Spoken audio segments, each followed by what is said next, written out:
Today I'm taking you guys behind the scenes talking about the stock photography and stock videography edition of What's in My Camera Bag. We'll be chatting about the gear I use for stock photography and videography, software and online tools I use for the uploading and editing side of things, and what I think I'm missing from my setup. So today, let's be nosy in my camera bag. So if you haven't already, grab a coffee. It won't be a super long episode, but let's just chill and get comfy for today's episode of It's in the Bag. And if you recognize that reference, you're officially dinosaur level old like me. Now, if YouTube hasn't introduced us before, my name's Tracy from Red on the Wall Photography, and if you're returning, welcome back.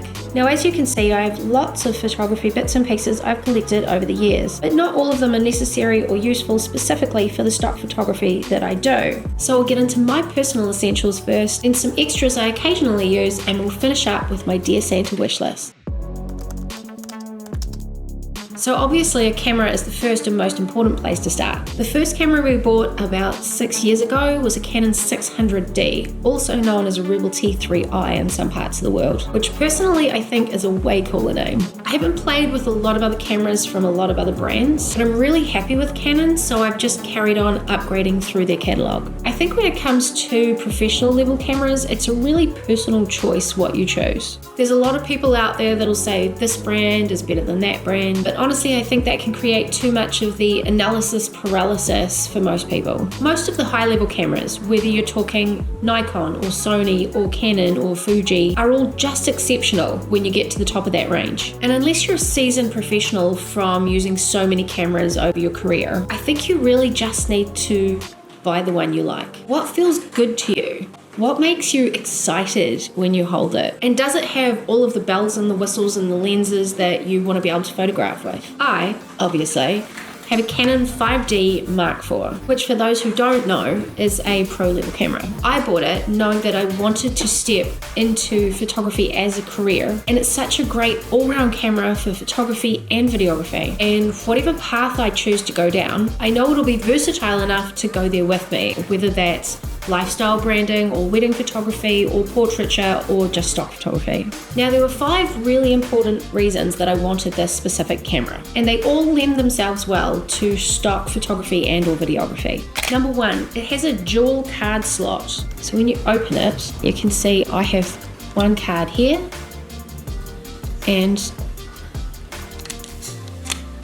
one card here. I've had cards corrupt on me and it really sucks. Thankfully only when it's been on personal projects, but had it been for a client, I would have been absolutely mortified. Especially if it was something that I couldn't do again, like the birth of a baby or a wedding or an event or something like that. So the dual slot was an absolute must-have for me when I was going up from hobby to looking at getting onto the professional playing field. Number 2, you can film in 4K, which a lot of creators are specifically looking for these days. So you may as well stay ahead of the industry when they're already looking at moving up to 6 and 8K and above. Now this is one of my favorite things. You can film in 120 frames per second. It is at 1080p, not 4K, but the footage is so buttery and silky and gorgeous. So this is fantastic for a wannabe cinematic. This is fantastic for the wannabe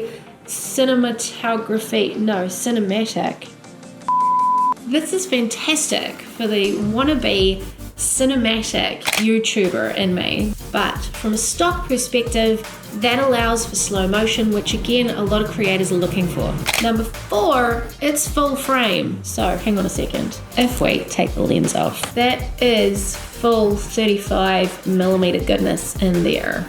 The best thing I love about full frame is that when you're working in a tight location, it gives you so much more versatility. You can just simply fit more in the image because it's a larger sensor. Sometimes as a photographer, you can be shooting in smaller, more confined spaces. So the full frame is something that I really appreciate in that instance. And number 5, just to round it out, it works so much better in low light. There's this cool thing you can do on the 5D where you can extend the ISO range. The range is huge to start with, but you can really push this thing to extremes and still get a good image. Add in Lightroom's denoise function in the editing process, and once again the 5D just shows its incredible versatility. Now there is one downside to this camera, and that is that it weighs almost a kilo just by itself, and for my overseas friends that's around about 2 pounds. And when you put the 24-70 f2.8 L series Mark II lens on that, which is almost a kg by itself as well, that's getting pretty close up there to 2 kgs or 4 pounds. And then that's not even including things like if you want to put a flash on the top or a microphone, or if you want to get one of the horseshoes that you can put the cell phone on to be able to see it from the other side. And I say this because the audience that I'm aiming my videos at are my age or older, and I'm 43 just for reference. And the amount of women I know specifically my age and up that have weak wrists or problems with their wrists, this is a fairly hefty piece of equipment to be using all the time. It is truly one of my favorite things. I cannot recommend it highly enough, but I would be remiss if I didn't mention that downside. But you can mitigate it as well if you have a tripod or a monopod or a really good solid strap. I knew the word was in there somewhere. So just keep that in mind if your wrists are a little bit iffy like mine are. Now, to the best of my understanding, the closest mirrorless counterpart to the 5D is the EOS 5R with the RF 24-70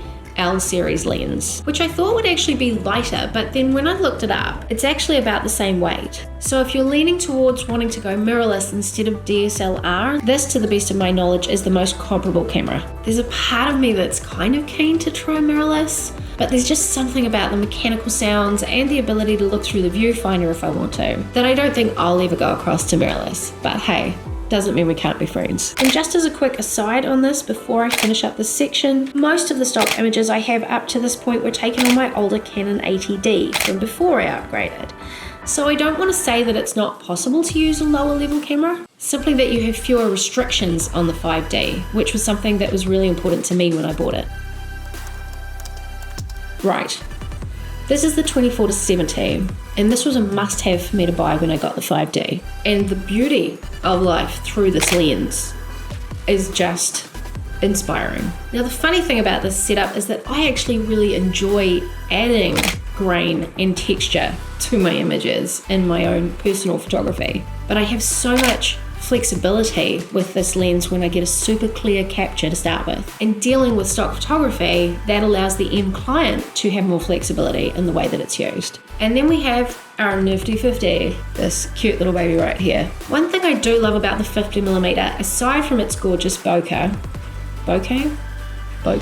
whatever it's called, and the fact that it's just simply an excellent lens, is the fact that it's so light. It only weighs about 200 grams. So sometimes when I'm out and about and I'm feeling a bit lazy or a bit tired, I will throw this on the camera instead of this and save my wrists and my back. Ultimately, it really depends on what you're trying to achieve out of your stock images as to which lens you might pick. The 24-70 is a lot more flexible, but the 50 is a lot lighter, so you can weigh that up.